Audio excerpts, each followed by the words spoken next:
നമ്മൾ മലയാളികൾ ഇപ്പോൾ കഴിച്ചുകൊണ്ടിരിക്കുന്നത് മാൾട്ട പനിയും ക്ഷയരോഗവുമടക്കം ഗുരുതര പ്രശ്നങ്ങളുള്ള മാംസാഹാരമാണെന്ന് പറഞ്ഞാലോ. ഒരു പരിശോധനയുമില്ലാതെയാണ് അതിർത്തി കടത്തുന്ന മാടുകളെ വൃത്തിയില്ലാത്ത ഇടങ്ങളിൽ വെച്ച് വെട്ടി വിൽപ്പന നടത്തുന്നത്. മാടുകളെ കൊല്ലുന്നതാകട്ടെ അതിക്രൂരമായും. നഗരസഭയുടെ അറവുശാലയ്ക്ക് 2 വർഷം മുമ്പ് പൂട്ടുവിടുന്നതോടു കൂടിയാണ് അനധികൃത കശാപ്പ് നഗരത്തിൽ വ്യാപകമായത്.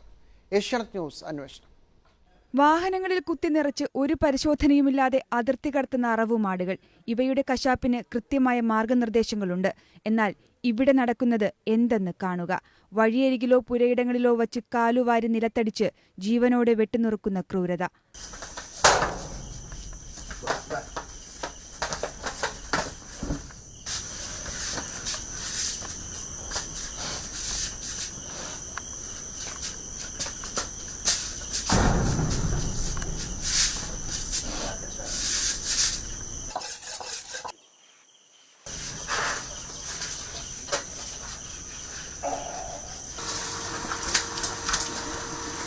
കശാപ്പിന് മുൻപ് 24 മണിക്കൂർ വിശ്രമം. പരിശോധന നടത്തി മാടിന്റെ ശരീരത്തിൽ മുറിവുകളോ മറ്റ് അസുഖങ്ങളോ ഇല്ലെന്ന് മൃഗഡോക്ടർ സർട്ടിഫിക്കറ്റ് നൽകണം. അതിനുശേഷം സ്റ്റണ്ണിംഗ് ഗൺ ഉപയോഗിച്ച് നെറ്റിയിൽ വെടിവച്ചു മയക്കണം. പിന്നെ കശാപ്പ് ചെയ്ത് തലകീഴായി തൂക്കി രക്തം ഒഴുക്കിക്കളയണം. ശേഷം ആന്തരികാവയവങ്ങളുടെ പോസ്റ്റ്മോർട്ടം നടത്തി ക്ഷയരോഗമടക്കം ഗുരുതര പ്രശ്നങ്ങളില്ലെന്ന് ഉറപ്പുവരുത്തണം. എന്നാൽ ഇവിടെ ഒന്നും നടക്കുന്നില്ലെന്ന് വ്യക്തം.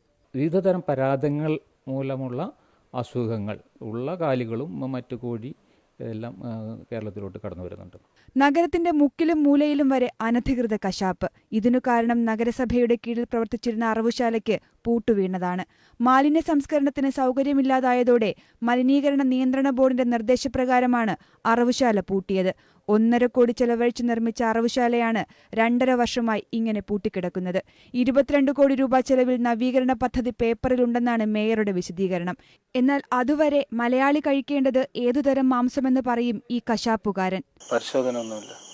തമിഴ്നാട്ടിൽ നിന്ന് വാങ്ങുന്ന സാധനം ഇവിടെ കൊണ്ടുവന്ന് കശാപ്പ് ചെയ്ത് കച്ചവടത്തിന് വയ്ക്കുകയാണ് സാധാരണ പതിവ്. പരിശോധന നടത്താത്ത മാടുകളുടെ മാംസം പൊതുനിരത്തുകളിൽ ഒരു മറയുമില്ലാതെ കെട്ടിത്തൂക്കി വിൽപ്പന നടത്തുന്നതും ആരോഗ്യത്തിന് ഹാനികരമെന്ന് മുന്നറിയിപ്പ്. സ്റ്റഫിലോകോക്കസ് പോലെയുള്ള രോഗാണുക്കൾ അല്ലെങ്കിൽ കാമ്പൈലോബാക്ടർ ജെജുനെ എന്ന് പറയുന്ന മാരകമായിട്ടുള്ള നാഡീഞരമ്പുകളെ ബാധിക്കാൻ സാധ്യതയുള്ള പകർച്ചവ്യാധിയുടെ വ്യാപനം, ഇങ്ങനെയുള്ള ഫുഡ് പോയ്സണിങ്ങിനുള്ള മാംസജന്യ ഭക്ഷ്യവിഷബാധയ്ക്കുള്ള സാധ്യതയും നമുക്ക് തള്ളിക്കളയാൻ പറ്റുകയില്ല. ഒരു പരിശോധനയുമില്ലാതെ കാലികളെ എത്തിച്ച് കശാപ്പ്. ഇങ്ങനെ ഗുണനിലവാരം ഉറപ്പാക്കാത്ത മാംസമാണ് മലയാളി കാശുകൊടുത്ത് വാങ്ങി അവന്റെ തീന്മേശയിൽ വിളമ്പുന്നത്. ക്യാമറാമാൻ സുനിൽ പാപ്പനംകോടിനൊപ്പം PR പ്രവീണ, ഏഷ്യാനെറ്റ് ന്യൂസ്.